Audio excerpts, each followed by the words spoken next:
Buyur. O gün biz şəhid ocağında, şəhid Veysel Piriyevi, Mahroğlu'nun 5-ci ilidir, ora gəlmişik.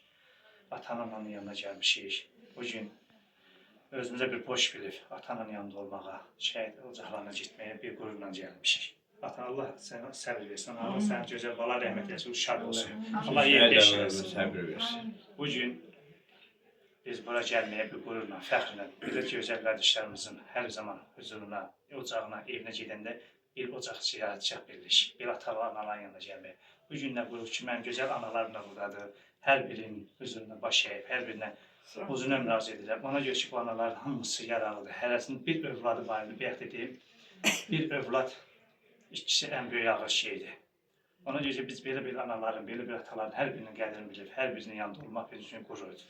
Sizlərə səbr arzu edirəm. Bugünkü gündə Allah sizlərin balanızı rəhmət etsin, sizlərə dəyməsin. Sizin kimi anaların, sizin kimi ataların yanında olmaq, belə ocaqda gəlib, hər zaman olmaq bizim üçün böyük bir qürurdur. Vallahi. Allah sizlərə dəyməsin deyirəm. Bir daha bir səvər qardaşımız da ailəli olub, 2 övladı var, hal-hazırda bir saat.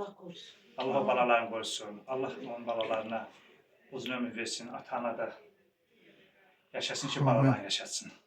Allah kömək olsun, Allah razı olsun.